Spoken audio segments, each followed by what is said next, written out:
To talk more about all this, I'm joined here in the studio by DW political correspondent Simon Young and political analyst Job Janssen. And standing by at the SPD headquarters is our political editor Michaela Köfner. So thanks to all three of you for joining us. Michaela, let's start with you because you were there as these results were announced, and you've also been talking to party members over the last couple of hours. What's the overall sentiment within the SPD? Well, let me start with that one awkward moment that there was after that result was announced. 2/3 in favour, and then there was an awkward silence almost. And it turned out afterwards that that team of people who'd been counting those ballots all through the night had pretty much agreed that there would be no jeering. There was nothing really much to celebrate because they really didn't want to see more division within the Social Democrat Party. That's what everybody here is still afraid of. We saw that bitter infighting at the top of the Social Democrats, which also ended in Martin Schulz, the former head of the European Parliament, who became party leader and the top candidate, resigning in the end, also over his promise not to go into yet another grand coalition. Well, that's exactly what's happening right now. Once again, the Social Democrats become the junior partner, effectively helping German Chancellor Merkel stay in power. Not a proud moment for the party. Even those who voted in favour really don't feel that way, but they see this as something that is necessary, first of all, to have a stable country, but also to stabilise the party, which quite clearly is still in the midst of an identity crisis. All right, so a very muted response among the SPD. What about outside the party itself? I'm sure Angela Merkel was quite relieved. Simon, what other reactions have you been hearing? Yeah, the Chancellor's tweeted out that she's very relieved at the clarity of this result. And of course, that's important to have that sense of stability that will come with the new government that can now be formed. As you said, I congratulate the SPD and look forward to further cooperation for the good of Germany. So big relief there. Some warning noises from the sort of tough conservatives in the Bavarian CSU, with some of them warning, you know, that the SPD needs to make sure it doesn't carry on with its internal wranglings. It's now got to get down to the serious business of governing. And quite a few opposition politicians, for instance, the Left Party leader Dietmar Bartsch, saying, you know, that this coalition agreement really isn't the right thing for Germany at all,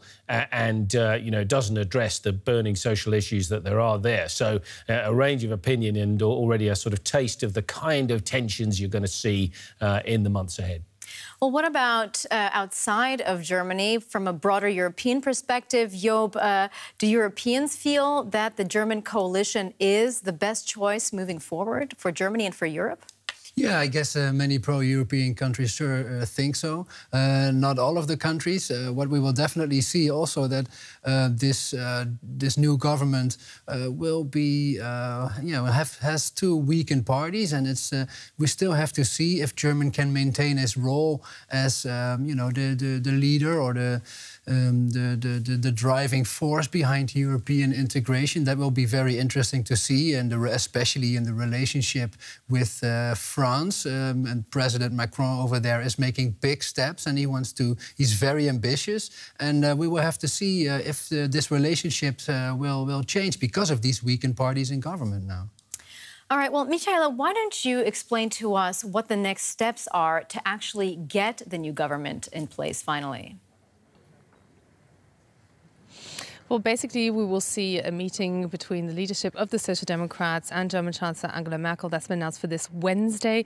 We're also to learn who those 6 ministers will be, who the Social Democrats send into the cabinet. Really, they wouldn't be drawn on that today, but quite clearly, Olaf Scholz, who is the interim leader, is expected to potentially play a role as a potential finance minister, for instance, in there. And the big question, of course, is whether the current foreign minister, Sigmar Gabriel, can remain in place, having become deeply unpopular amongst his peers in the own party, and at the same time being the most popular politician in Germany right now. So we have a very interesting week ahead. But in terms of building a government and seeing German Chancellor Merkel elected by the Bundestag, because that's what is the next step, what has to take place, that we expect to happen as early as the 14th of March. And then we should see yet another continuation of the so-called Grand Coalition with the Social Democrats before Easter.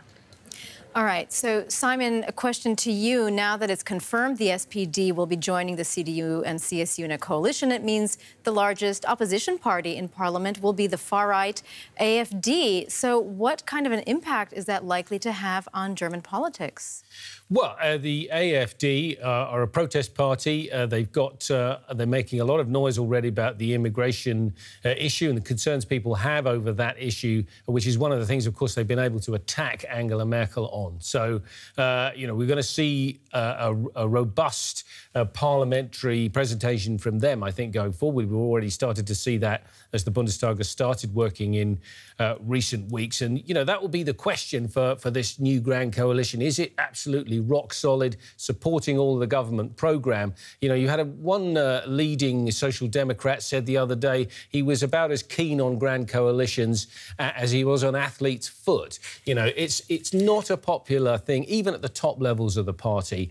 You're going to see some sniping from within the Social Democrats, from within the Conservatives. Angela Merkel's got to bring all that together, and both these parties in coalition are going to have to make sure that the dissenters also get their voice, and you're going to hear that voice, I think, in Parliament quite loudly as well. Yeah, so who said German politics is dull? Certainly not. Simon Young, DW's political correspondent, Job Janssen, political analyst, and Michele Köfner, our political correspondent at the SPD headquarters. Many thanks to the three of you.